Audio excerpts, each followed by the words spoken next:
맨 처음에 이 성지순례하고 의료 선교를 55명이 우리가 이제 가게 됐거든요. 근데 55명이라는 숫자가 저한테 그렇게 크게 보이지 않았습니다. 그래가지고 뭐 55명 이렇게 갔는데 막상 가보니까 55명이라는 숫자가 너무너무 큰 거예요. 왜냐하면 55명 한 명 한 명이 다 천하를 주고도 바꿀 수 없는 분들이고, 또 55명이 한 사람당 가방을 2개씩 가져왔으면은 가방이 110개가 되는 거죠. 110개 중에 가방 하나만 잃어버려도 이거 안 되는 거 아닙니까? 그러니까 이게 55명 플러스 가방 110개 하니까 거의 한 200 이 모든 거를 이렇게 관할해야 되니까 이게 쉬운 일이 아니에요. 근데 어제 드디어 무사히 잘 마치고 돌아와서 너무 하나님께 감사했습니다. 하나님 정말 감사합니다. 우리가 다 이 7월 10일부터 22일까지 이 모든 의료 선교와 또 마틴 루터 500주년 기념 성지를 잘 다녀오게 된 것을 감사드립니다 하는 감사한 마음이 너무 들었습니다. 또 이같이 저희들이 무사하게 잘 돌아오게 된 것은 여러분들이 열심으로 기도해 주시고 또 이같이 협력해 주셔서 하나님의 놀라운 은총과 여러분들의 기도 덕분으로 이 성지순례팀과 의료선교팀이 잘 다녀오게 되었습니다. 우리 하나님께 영광 돌리고 또 여러분들 서로서로들 우리 감사하다는 표시로 서로서로 큰 박수로 우리 하나님께 영광 돌리시기 바랍니다.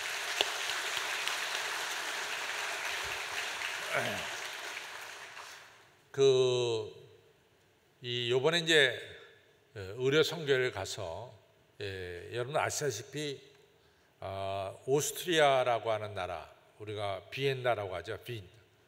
오스트리아, 찰스부르크, 이게 다 오스트리아에 있는 나라인데 모차르트 하면 오스트리아죠. 근데 오스트리아라는 나라와 헝가리라는 나라가 1차 세계대전 전에 1800년대에 두 나라가 하나가 됩니다. 그래서 그 나라가 소위 말해서 합스부르크 왕조라고 하는 유럽을 지배하는 엄청난 왕조가 바로 합스부르크 왕조입니다. 그래갖고 유럽의 대부분 땅을 이 합스부르크 왕조가 다스렸어요.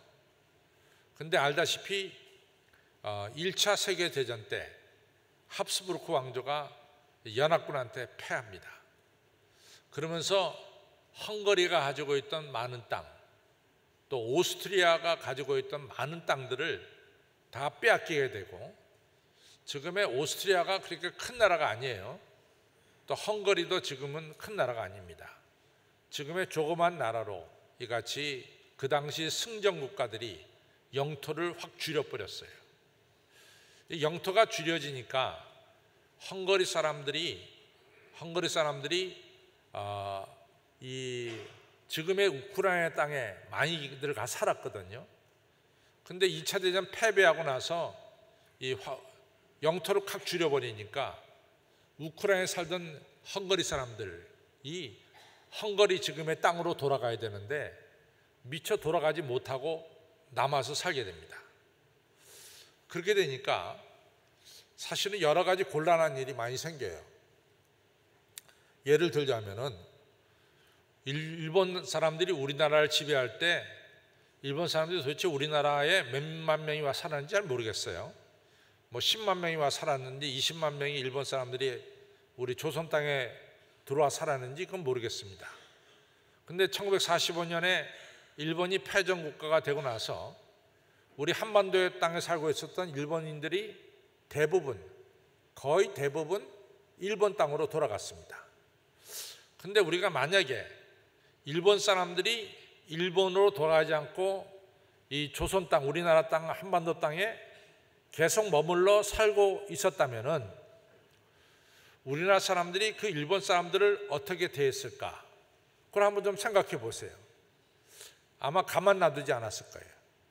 너희들 못된 놈들이지 왜 우리 조선을 갖다가 지배했느냐? 이러면서 우리가 일본인들을 꽤나 박해했을 것입니다. 근데 다행히도 일본 사람들 대부분이 일본이 패전하고 나서 일본 땅으로 되돌아갔어요. 그런데 헝가리 사람들은 되돌아가지 않고 우크라이나 땅에 그냥 남았단 말이죠. 그러니까 우크라이나 사람들이 헝가리 사람들을 잘 대할 리가 없죠. 그래서 우크라이나에 살고 있는 헝가리 사람들은 의료 혜택을 제대로 받지 못합니다. 그래서 오늘 이번에 우리 한신교회 의료 선교단이 우크라이나에 있는 이 의료 선교를 가게 된 거죠. 근데 가보니까 역시 그 우크라이나 이런 나라는 사회주의 국가가 사회주의 국가로 살았잖아요. 공산주의 국가로. 그래서 그런 대로 시설은 있어요. 그러니까 하드웨어는 시설은 그런 대로 있는데 중요한 것은 그 시설 안에서 움직이는 소프트웨어가 뭐 의사 선생님들이라든가 의료약품이라든가 이런 것이 상당히 부족합니다. 그래서 얼마나 이 재미있는 일이냐면은 우리가 이제 그 사람들 러시아 말을 쓰고 또 헝가리 말을 쓰니까 이게 굉장히 언어 소통이 힘들어요. 그래가지고 우리가 이 7명의 이 통역하는 사람들을 7명을 우리가 써서 의료 진료도 하고 또 선교도 하게 된 거죠. 근데 이제 통역하는 사람들을 하루에 얼마씩 주냐면은 하루에 40유로를 줬습니다. 40유로. 그러니까 한 6만 원 내지 7만 원 되겠죠. 근데 이제 우리 의사 선생님들이 우크라이나 땅에서 의료 시술을 하려고 그러면은 그것이 아주 정식으로 안전하게 하려고 그러면은 우크라이나 의사 선생님들을 모셔와야 돼요. 그래서 우크라이나 의사 선생님들과 우리 의사 선생님들이 서로 조인해 가지고 함께 해 가지고 의료 시술을 할 때는 전혀 문제가 생기지 않습니다. 합법적입니다.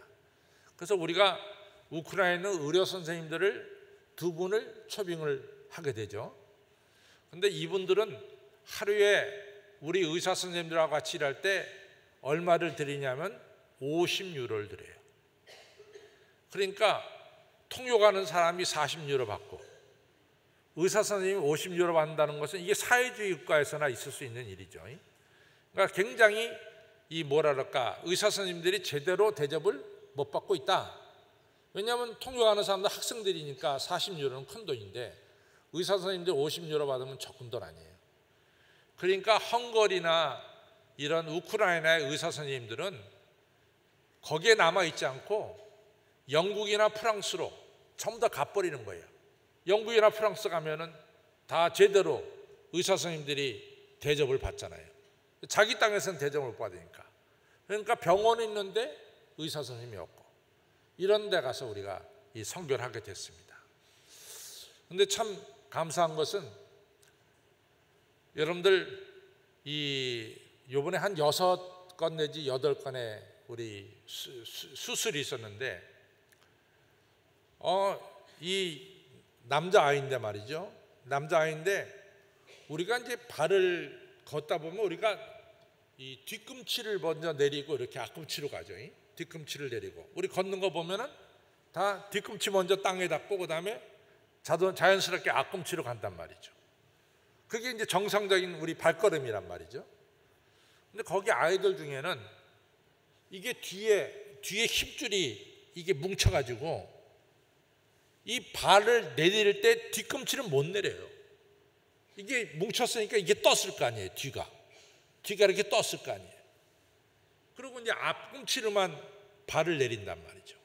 그런데 한쪽 발은 괜찮은데 한쪽 발이 이렇게 되니까 이같이 걷는 게 영 불편한 거예요. 근데 그런 아이들이 이같이 우리 의료 선교팀에 찾아왔어요. 그래서 우리 의사 선생님들이 그걸 갖다가 수술을 했습니다. 그래가지고 여기 있는 뭉쳐있는 힘줄을 갖다가 풀었어요. 수술을 해서. 그러니까 드디어 얘가 태어나서 처음으로 뒤꿈치가 땅에 닿는 역사가 일어나는 거예요. 그리고 올바로 걷는 역사가 나지. 온전한 사람이 된 거예요. 또 어떤 역사가 있었냐면은 이 여러분들 우리 눈에 있잖아요. 이 눈에 눈꺼풀이 같이 다 얇죠. 눈꺼풀이 두꺼우면 이게 왔다 갔다 못합니다. 눈꺼풀이 얇은데 이게 잘못되면 이 눈꺼풀에 안에 기름덩어리가 여기 쌓이게 돼요. 기름덩어리가. 그럼 눈꺼풀이 툭 앞으로 튀어나오잖아요. 마치 뭐 고양이나 호랑이가 툭 짐승이 튀어나오듯이 튀어나오는 거야. 근데 뭐 남자들은 뭐 그런 대로 그렇다고 하고 살 수 있지만은 여성들이 딱 튀어나오면은 이거 얼마나 보기 어려운지, 보기가 싫잖아요. 자기가 거울을 볼 때마다 내가 무슨 호랭인가? 내 얼굴에 이렇게 툭 튀어나오고. 근데 이걸 치료할 수가 없었던 거예요. 근데 이번에 이제 우리한테 찾아와가지고 우리 의사 선생님들이 그것을 눈꺼풀을 수술해가지고 눈 안에 있는 기름덩어리를 떼어내가지고 눈꺼풀이 얇게, 여러분과 저하고 똑같이 얇게 그렇게 만들어놨어요. 그랬더니 이 여자분이 얼마나 좋아하는지, 자기 얼굴이 바뀐 거 아니야. 너무너무 좋아해가지고 수술받은 그 다음날 이 꽃을 갖다가 큰 꽃을 2개나 갖다 줬어요. 고맙다고. 그 여자도 온전한 사람이 된 거죠. 여러분, 사람이 온전하게 된다, 이것처럼 귀한 일은 없습니다. 우리가 이제 온전하게 산다, 참 중요한데, 온전하게 사는 데는 이 한 사회나 한 기관이 온전하게 살려면 3가지가 필요하대요. 첫째는 그 사람이나 그 단체가 자치 능력이 있어야 된답니다. 자치 능력. 자기 스스로 결정하고 행동할 수 있는 능력이 필요하다고 합니다. 2번째는 재정적으로 독립이 있어야 된대요. 이 재정적으로 독립이 안 되면은 이 자치적으로 살 수가 없다는 거예요. 자립해서 온전하게. 3번째는 삶의 목적이 있어야 된다는 거예요. 분명한 삶의 목적이 있어야 된다는 거죠. 첫째는 자치 능력, 2번째는 경제적인 독립, 3번째는 분명한 삶의 목적. 이 3가지가 있어야 기관이나 나라나 개인이 자립할 수 있고 온전한 삶을 살아갈 수 있다, 이렇게 말합니다. 하나님이 여러분과 저를 창조하실 때, 아담과 이브를 창조하실 때 온전하게 창조하셨어요. 그래서 에덴 동산에 살게 하셨어요. 에덴 동산은 남한테 꾸거나 모자람이 있어서 남에게 빌리거나 그런 동산이 아니에요. 에덴 동산은 자립할 수 있는 동산이 에덴 동산입니다. 또 하나님은 우리들에게, 아담과 이브에게 만물을 다스릴 수 있는 이런 능력을 아담과 이브에게 줬어요. 그래서 만물을 다스려라 그랬어요. 3번째는 아담과 이브가 하나님께 영광 돌린다고 하는 분명한 목적을 가지고 살았어요. 그래서 에덴 동산에 아담과 이브가 살아갈 때는 온전한 사람으로, 모자람이 없는 사람으로 살아가도록 하나님이 창조하셨습니다. 여러분 아시다시피 에베소서 4장 13절에 사도 바울이 뭐라고 말하냐면은, 하나님은 여러분과 저가 하나님을 아는 일과 믿는 일에 하나가 되어 온전한 사람을 이루어 그리스도의 장성한 분량에 이르게 하느니라 라고 말씀했어요. 그러니까 중요한 것은 하나님의 뜻은 여러분과 저가 온전한 사람 되는데 하나님의 뜻이 있다, 그 말이에요. 그래서 예수님께서 공생애를 시작하면서 첫 번째 하신 말씀이 뭐냐면 누가복음 4장 18절로 19절이거든요.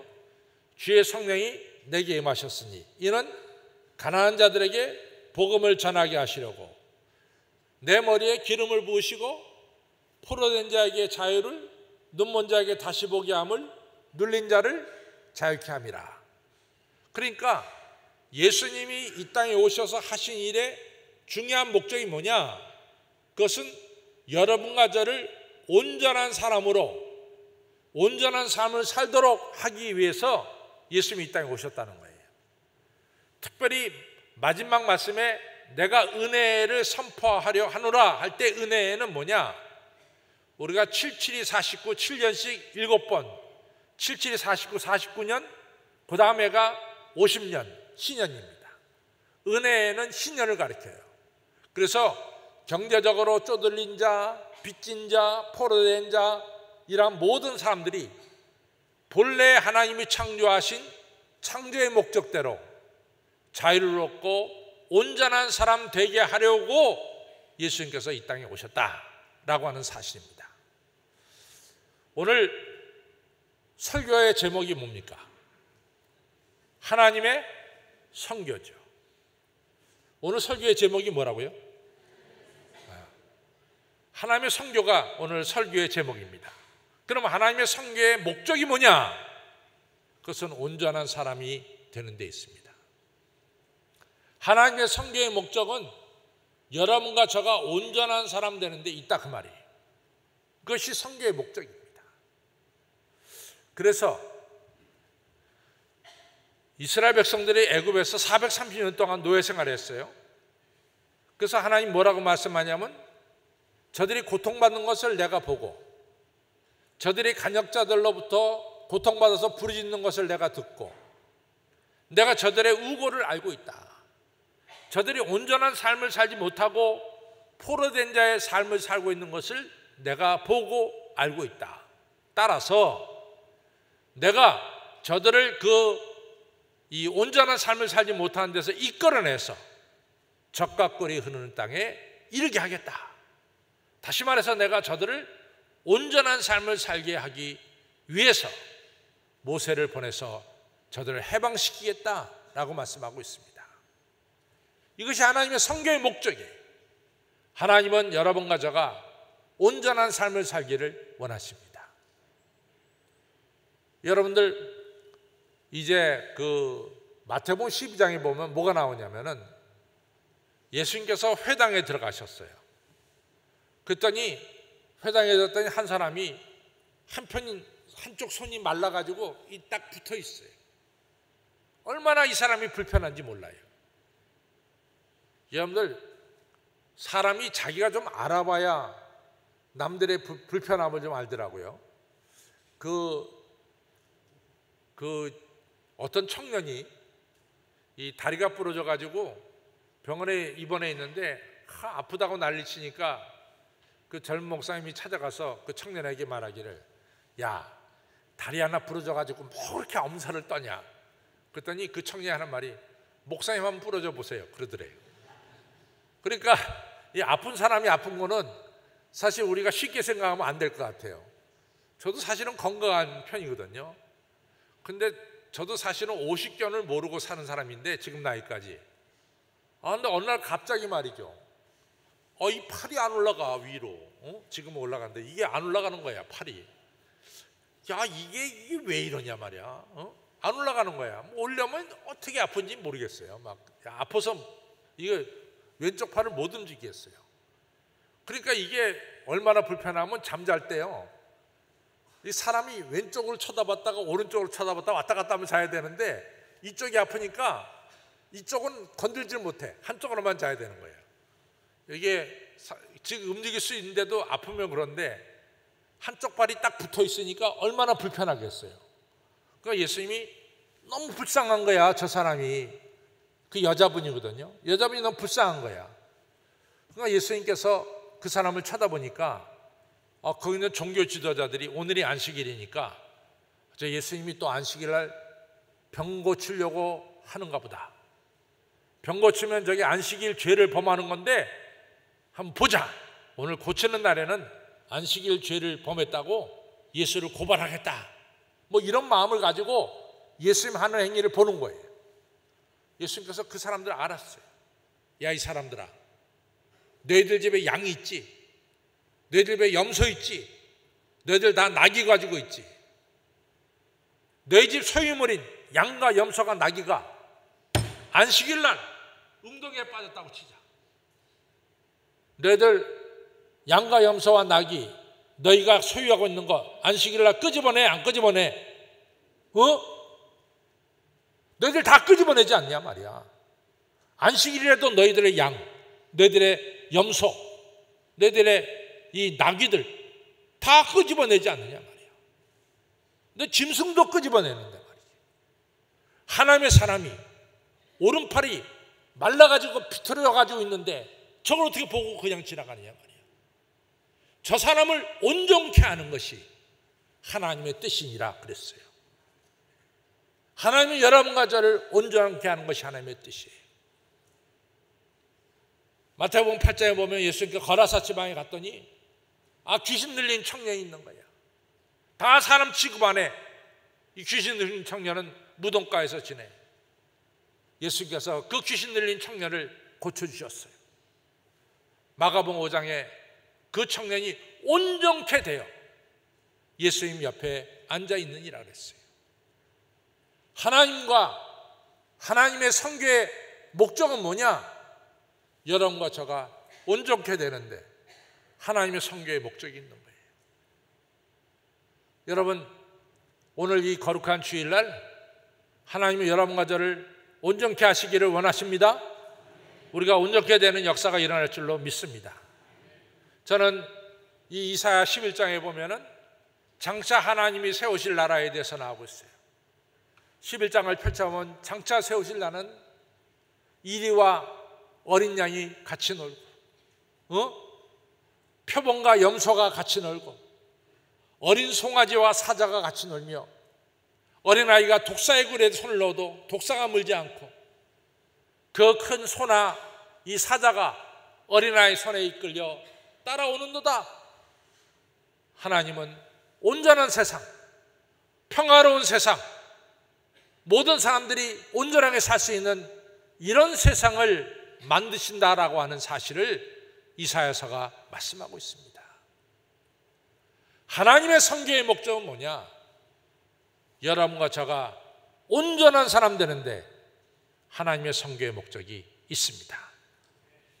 그러면은 중요한 것은 하나님은 이 하나님의 선교의 목적을 어떻게 이루어 가시느냐, 이것이 중요해요. 어떻게 이루어 가시느냐? 첫 번째가 십자가입니다. 하나님은 십자가를 통해서 이 하나님의 우리를 온전케 하는 일을 이루어 가십니다.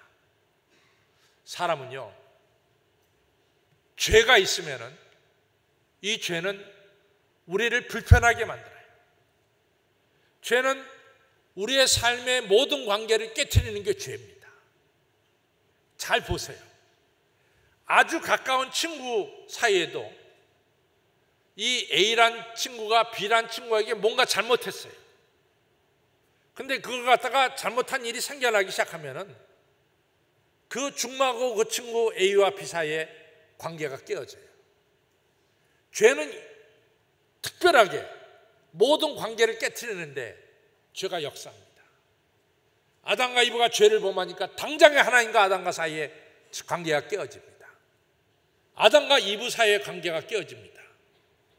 아담과 이브와 자연 사이의 관계가 깨어집니다. 죄는 여러분과 저를 불편하게 만들어요. 온전한 것을 깨트리는 게 죄입니다. 죄는 질서를 깨트리고 여러분과 저로 하여금 무질서한 삶을 살게 만들고, 그리고 온전한 삶을 깨트리는 게 죄예요. 그러면은 우리의 온전한 삶을 깨트리는 이 죄를 해결하는 길이 뭐냐? 하나님은 예수의 십자가의 보혈밖에 없다라고 말씀하고 있습니다. 물론 구약에는 죄를 해결하는 방법이 짐승의 피였어요. 그런데 히브리서에 말씀하기를 짐승의 피를 가지고는 인간의 죄를 깨끗하게 못하느니라 라고 말씀했어요. 실제로 그렇습니다. 짐승의 피가 인간의 죄를 깨끗하게 한다면 매해 수많은 양과 염소와 송아지를 죽일 필요가 없어요. 짐승의 피가 한 번에 죄를 깨끗하게 씻는다면 왜 그 다음에 또 짐승을 잡습니까? 성경은 그것을 말합니다. 매 짐승을 잡는다는 것은 짐승의 피가 인간의 죄를 깨끗하게 씻지 못한다고 하는 반증이다 말이지. 그러면 인간의 죄를 깨끗하게 씻는 길은 뭐냐? 그것은 바로 하나님의 아들 독생자 예수가 십자가에 달리셔서 여러분과 저의 죄를 대신 지시고 십자가에 달려 죽으심을 통해서 우리의 수다한 죄, 우리의 모든 죄, 우리를 불완전하게 만드는 모든 죄를 일시에 깨끗하게 씻어 주신다가 성경은 분명히 말씀하고 있습니다. 사랑하는 성도 여러분, 우리의 모든 불편한 것, 우리의 모든 죄 예수님의 십자가의 보혈로 씻어지는 것을 믿으시길 바랍니다. 그래서 오늘 사도 바울은 말씀하죠. 유대인들, 당신들은 십자가를 거리끼죠. 헬라 사람들, 당신들은 십자가를 이같이 미련하다고 말하죠. 그러나 구원받은 우리에게 있어서는 십자가는 바로 능력이요 하나님의 은혜입니다. 이 얘기를 하잖아요. 성도 여러분, 예수님의 십자가의 보혈이 여러분과 저의 죄를 깨끗하게 씻기시는 것을 믿으시기 바랍니다. 이번에 우리가 마틴 루터 종교개혁 500주년을 돌았어요. 에르후르트라고 하는 곳에서, 수도원에서 마틴 루터가 지냈어요. 마틴 루터는 그 아버지가요, 마틴 루터 아버지가 매우 엄격한 사람이에요. 마틴 루터 아버지는 A라는 죄를 졌으면 A라는 죄에 합당한 벌을 받아야 된다, 이 교육을 아들에게 틀림없이 시켰어요. 네가 10시간 일했으면 10시간 일한 거에 대한 대가를 받아야 된다, 이런 주의예요. 그러니까 마틴 루터가 어릴 때부터 받은 교육은 뭐냐? 하나님은 공의의 하나님이라는 거예요. 공의의 하나님. 잘못한 것에 대해서는 틀림없이 우리가 벌을 받아야 되고, 우리가 한 일에 대해서는 대가를 받아야 된다는 어떤 공의의 하나님을 아버지로부터 받았어요. 그런데 공의의 하나님을 믿는 한 우리 마음에 편안함이 없어요. 여러분들, 하나님이 공의의 하나님이다, 이것을 우리가 분명히 믿고 있는 한 여러분과 항상 저는 우리가 이 마음속으로 이런 죄를 저질렀는데 이거 벌 받겠구나. 왜? 하나님은 공의의 하나님이기 때문에. 근데 이거에 대해서 마틴 루터는 누구보다도 심각하게 생각했던 사람이에요. 그러니까 마틴 루터는 자기가 뭔가 마음에 나쁜 생각을 하고 죄를 저질렀으면 견딜 수가 없어요. 그에 대한 틀림없이 하나님의 심판과 벌이 임할 것을 생각하고 견딜 수가 없는 거야. 그러니까 사제한테 찾아가서 자기 고해성사를 하잖아요. 사제가 머리가 정말 아플 정도로 이 마틴 루터가 이 공의에 대해서, 죄에 대한 심판, 이것에 대해서 너무 아주 분명하고도 확실하게 사제한테 물어대니까 사제도 너무 힘든 거예요. 그래서 재미있는 얘기가 있잖아요. 야, 루터야, 좀 모아서 가져와라, 그랬댔잖아요. 하도 루터가 그러니까. 근데 루터가 이 에르후르트에서 그가 이 수도 생활하다가 성경을 읽다가 느닷없이 깨달은 것은 뭐냐? 하나님께서 하나님의 사랑으로 말미암아 독생자 아들 예수를 보내시고, 예수가 아무 죄도 없이 우리의 죄를 대신 지시고 십자가에 달려 죽으셨단 말이야. 내 죄를 사하시기 위해서 죽으셨단 말이지. 이 사랑, 이 하나님의 사랑을 예수 그리스도를 통해서 그가 발견하게 되고 깨닫게 되면서부터 그가 새 사람으로 변화된 것입니다. 그래서 종교개혁이 일어난 거예요. 십자가의 은혜와 사랑이 내 죄를 깨끗하게 씻겨주었고 나를 새 사람 되게 했다는 사실을 마틴 루터가 예수님의 십자가의 사랑을 통해서 깨닫게 되었습니다. 아무쪼록 성도 여러분, 오늘 여러분들은 십자가의 은혜로 말미암아 여러분과 저가 온전케 된다는 사실을 믿으시기를 바랍니다. 이것이 우리의 신앙의 핵심이에요. 또 한 가지 중요한 것은 하나님은 사람을 통해서 하나님의 선교의 목적, 온전케 하는 일을 행하십니다. 여러분, 참 성경은 오늘 말씀하는데 참 중요한 것을 뭘 말씀하냐면, 미련한 자를 택해서 지혜로운 자를 부끄럽게 하시고, 약한 자를 택하사 강한 자를 부끄럽게 하시고, 천한 자, 사람들이 때로는 멸시하는 자를 붙들어서 소위 말해서 존귀한 자라 스스로 칭하는 자들을 부끄럽게 하시면서 약한 우리를 통해서 하나님의 뜻을 이루신다라고 말씀하고 있습니다. 여러분, 참 하나님은 놀랍게 역사하세요. 모세가 80세에 났어요. 40년 동안 미디안 광야에서 양을 쳤어요. 그런데 모세를 통해서 출애굽의 역사를 이루십니다. 아브라함 75세까지 자식 한 명 없어요. 근데 아브라함을 선택해서 열국의 아버지로 만들어 주시는 거예요. 베드로 난 놓고 기억자도 몰라. 근데 예수님이 뭐라고 말씀입니까? 바요나 시몬아 내가 복이 있도다. 너는 이제부터 베드로야. 내 위에 내가 교회를 세우리니 음부의 권세가 이기지 못하리라. 베드로의 신앙 고백 위에 교회를 세워서 오늘도 하나님은 이 온전케 되는 하나님의 선교의 역사를 이루시고 있습니다. 하나님은 여러분과 저를 붙들어서 하나님께서 뜻하시는 온전케 하는 일을 이루시는 거죠. 이번에 우크라이나 가서 선교할 때 보면 다 여러분들 아시다시피 슬라브 족속들, 러시아 사람들 계통의 슬라브 족속들은 다 머리가 금발이고 그리고 키들이 다 커요. 보통 저만한 사람들이 대부분이야. 이런 사람들이 다 많습니다. 이런 사람들 다 우리 선생님들 앞에 와서 우리 의료 선교 또 미용 선교 대원들 앞에 와서 이같이 자기의 약한 부분을 내놓고 치료받고 수술받고 나음을 얻고 머리 까만 이 코리아에서 온 사람들을 통해서 예수 믿는 사람을 통해서 온전케 되는 역사가 일어나는 것을 우리가 보았습니다. 여러분, 하나님은 하나님의 은혜로 온전케 된 여러분과 저를 통해서 또 다른 사람들을 온전케 하는 하나님의 선교의 역사를 이루어 가신다는 것을 믿으시기 바랍니다. 여러분들 인생은 길지가 않습니다. 제가 아는 송재련 목사님이라는 분이 우리가 의료 선교 간 동안에 세상을 떠났어요. 저보다 한 3살 많나 그래요. 그런데 아직도 현역에 있는데 세상을 떠났어요. 갑작스럽게 세상을 떠났어요. 좀 마음이 뒤숭숭합니다.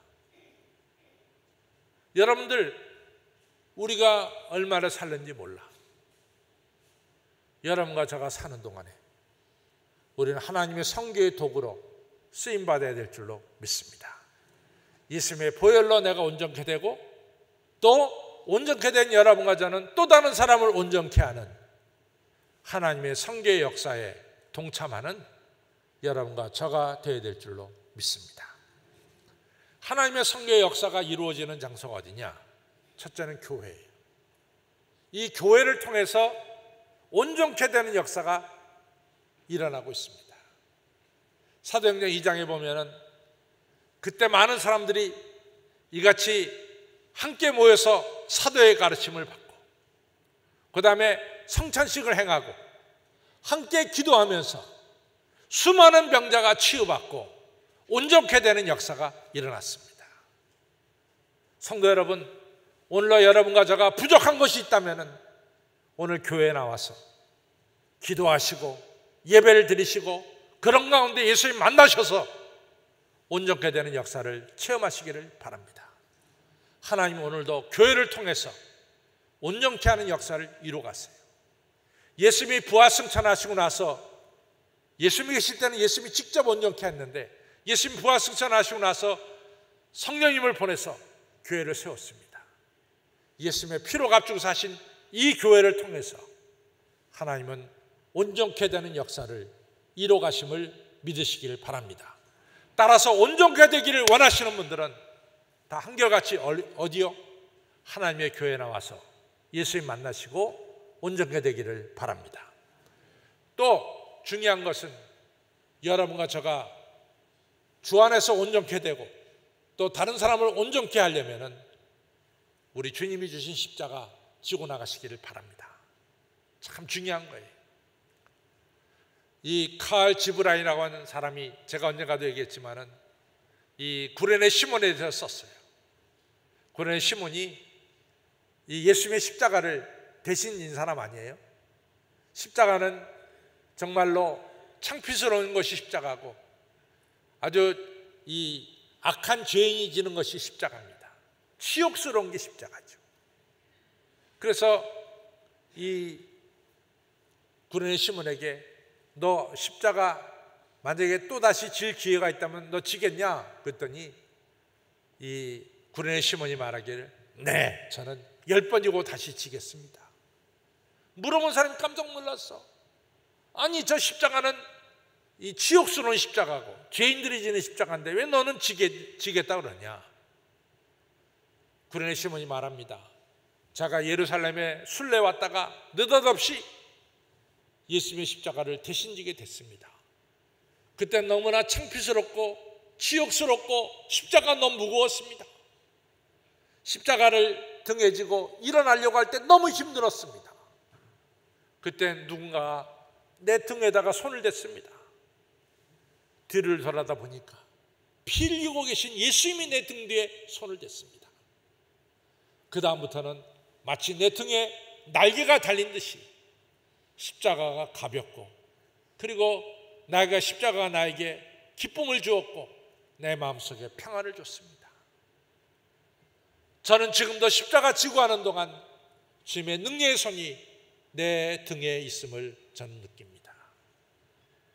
사랑하는 성도 여러분, 여러분과 저는 십자가 지고 다른 사람들을 온전케 하는 이러한 하나님의 성도들이 다 되셔야 될 줄로 믿습니다. 여러분 잘 생각해 보세요. 적어도 이 자리에 나와서 예배드리는 여러분들 잘 생각해 보세요. 우리 일생은 짧습니다. 여러분과 저는 하나님 앞에 설 날이 옵니다. 하나님 앞에 서게 될 때 너 뭐하고 세상에 살았느냐? 뭐라고 대답하시겠어요? 그저 저만 열심히 먹고 살다가 왔습니다. 너무 창피한 일 아니에요? 그래도 여러분과 저는 하나님의 은혜로 온전케 된 사람들인데, 여러분과 저는 다른 사람들을 온전케 하는 십자가 지는 이러한 하나님의 성도님들이 다 되시기를 주님의 이름으로 축원합니다. 아버지 하나님 감사합니다. 우리 하나님의 성교의 목적은 우리를 온전케 하는 데 목적이 있고, 또 하나님의 은혜로 온전케 된 우리들은 하나님과 함께 다른 사람을 온전케 하는데 우리의 삶의 목적이 있고, 그리고 우리의 삶의 사명이 있음을 저희들이 깨달았습니다. 아버지 하나님, 우리 한신교회 성도 여러분들 한 분 한 분을 축복해 주셔서 그저 나만을 위해서 일생을 사는 이기적인 삶은 버리게 하여 주시고, 나를 온전케 하신 예수님의 은혜를 깨닫고 내가 예수님이 나에게 주신 십자가 지고 다른 사람도 온전케 하는 귀한 삶을 살아가도록 머리숙인 성도님들을 축복해 주시고 사명 주시고 사명 감당할 수 있도록 능력도 허락하여 주시옵소서. 예수님 이름으로 감사하며 간절히 기도로 싸움나이다. 아멘.